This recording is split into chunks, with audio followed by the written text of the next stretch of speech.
नमस्कार दोस्तों, simple trading and option research में आपका स्वागत करते हैं। आज आपको हम 5 गोल्डन रूल बताएंगे ऑप्शन ट्रेडिंग का, जिससे कि आप लॉस करना छोड़ दीजिएगा। अब क्या होता है, किसी भी स्ट्राइक प्राइस को आपने बाइंग किया और मान लीजिएगा आपने 300 में उसको बाइंग कीजिए। अब जैसे 290 आएगा ना, तो आप तो आराम से बैठे रहिएगा, कोई बात नहीं। 290 280 आएगा तो भी कोई बात नहीं। 270 से नीचे आएगा तो आपका दिल का जो धड़कन है बहुत तेजी से धड़कना चालू हो जाता है। 270 60 आएगा, 250 आएगा तो अब भगवान का आप नाम लेना चालू कर दीजिएगा। हे भगवान, हे भगवान, आज हम पैसे भी अपने 300 के जो प्राइस पर खरीदे हैं उस पे आ जाए तो मैं लड्डू चढ़ाऊंगा, ये करूंगा वो करूंगा। अब मानिए वो 200 270 आया, 280 आया, 300 आया। 300 जैसे दो आएगा ना, आप कट के निकल जाइएगा।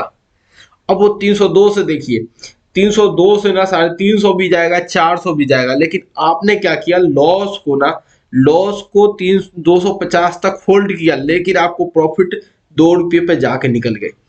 अब लॉस आप 50 रुपये ले रहे हैं, प्रॉफिट 2 रुपये ले रहे हैं, तो आप मार्केट में बने नहीं रहिएगा। दूसरा, अब क्या किया है, अब किसी ने ऐसे ही प्रीमियम को बाइंग किया 300 पे, कोई भी प्रीमियम, कोई भी स्ट्राइक प्राइस हो सकता है जिसने बाइंग किया, तो बाइंग किया 300 पे। अब जैसे वो 290 3, अब भगवान से फिर 290 कोई बात नहीं, 280 कोई बात नहीं, 260 से जैसे नीचे आएगा आपका फिर से दिल के धड़कन तेज हो। अब क्या होगा, अब 260 से जैसे 250 आया ना, तो आपने तो कोई भगवान को अकेले क्या होगा, उस समय आपको भगवान भी काम नहीं देंगे। वो सराख से वो नीचे और चला जाएगा, वो 200 पे चला जाएगा। अब आप बने रहिएगा, क्योंकि आप जब बने रहिएगा आप लॉस लेके जाइएगा। तो ये ट्रेडिंग का आप लोगों का नॉलेज नहीं है। बट ट्रेडिंग का क्या साइकोलॉजी बिल्ड करना पड़ेगा कि हम जितना लॉस लेते हैं, मान लीजिए हम अगर 10 रुपया लॉस लेने के लिए तैयार है, तो हम प्रॉफिट कितना लेंगे, तो हमें प्रॉफिट को डिफाइन करना पड़ेगा कि हम इतना लॉस लेंगे। अगर हम 10% लॉस लेते हैं तो उसमें 50 to 60% हम प्रॉफिट के लिए जाएंगे, तभी 10% लॉस लेंगे। अब देखिए, आप अगर आते हैं, मान लीजिए कि एक लॉट से ही ट्रेडिंग करते हैं, एक लॉट में आपको 500 का लॉस होता है और 200 300 आप प्रॉफिट लेके निकल निकल जाते हैं, तो फिर आप मार्केट में बने नहीं रहिएगा, क्योंकि जिस दिन भी बड़ा लॉस होगा आपको तोड़ देगा।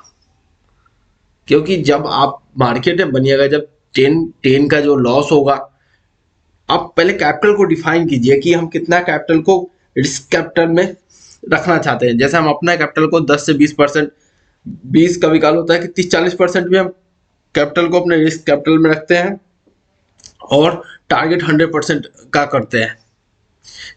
अगर एक दो स्टॉप लॉस भी हिट कर जाएंगे तो आप टारगेट से डरिएगा नहीं, टारगेट आपका उससे ज्यादा आ जाएगा। तो मार्केट में ऐसे बने रह सकते हैं। ऑप्शन ट्रेडिंग में बायर के लिए बहुत बड़ा ये रूल है कि आप कितना कैपिटल डिफाइन कर, रिस्क कैपिटल डिफाइन करते हैं, कितना आप टारगेट को डिफाइन करते हैं, कितना जल्दी आपको टारगेट मिलता है। ये महत्वपूर्ण है कि टारगेट कितना जल्दी मिलता है आपको, आप कहाँ पे एंट्री कर रहे हैं, सही से कहाँ पे एग्जिट कर रहे हैं। ये सारे पहले प्लानिंग करने के बाद ही बायर मार्केट में एंट्री कर सकता है। इससे पहले अगर बायर एंट्री कर गया मार्केट में, तो आप मानिए कि आप लॉस कीजिएगा। अगर सही एंट्री नहीं है, सही एग्जिट नहीं है, तो मार्केट में बने नहीं रह पाइएगा। इसीलिए जो ये जो ऑप्शन बायर होते हैं, उस मोमेंट होता है, जब मोमेंट हो मार्केट का मोमेंट, उस समय बाइंग करके अपना कैपिटल बनाए और फिर या तो लॉस लीजिए या टारगेट हिट हुआ तो टारगेट लीजिए। दो चीज बनाइए और जल्दी से मार्केट से निकलने का प्रयास कीजिए। दूसरा, तीसरा चीज कि आप लोग ना होप ट्रेड ज्यादा करते हैं कि मार्केट अब ऊपर चला जाएगा, अब मार्केट नीचे, तो अगर होप ज्यादा रखिएगा मार्केट से, तो फिर मार्केट कुछ बना के नहीं देगा। होप पे विश्वास मत कीजिए, आप आशावादी मत बनिए कि मार्केट में हम आशावादी है कि मार्केट पॉजिटिव होगा, निगेटिव होगा। हम आशावादी अगर रहिएगा तो फिर मार्केट पहले से ही आप आशावादी रहिएगा, सुबह से ही सोच लिया मार्केट ऊपर जाएगा, आज मार्केट नहीं जाएगा, तो कुछ नहीं। प्राइस एक्शन को चार्ट पे आने दीजिए। जब तक प्राइस एक्शन को चार्ट पे नहीं आने दीजिएगा, तब तक मार्केट से आप पैसे ले नहीं जा सकते घर। प्राइस एक्शन को आने दीजिए चार्ट पे, फिर हम ट्रेड करेंगे। हम न्यूट्रल ट्रेडर हैं, जो ऑप्शन बायर होता है न्यूट्रल होना चाहिए मार्केट में, कि मार्केट में जाए उसे ये मन में नहीं हो कि आज निगेटिव हो या पॉजिटिव है, कुछ नहीं है, न्यूट्रल है। आज हम जिधर जाएगा उधर ही बाइंग करेंगे। तो तीसरा रूल।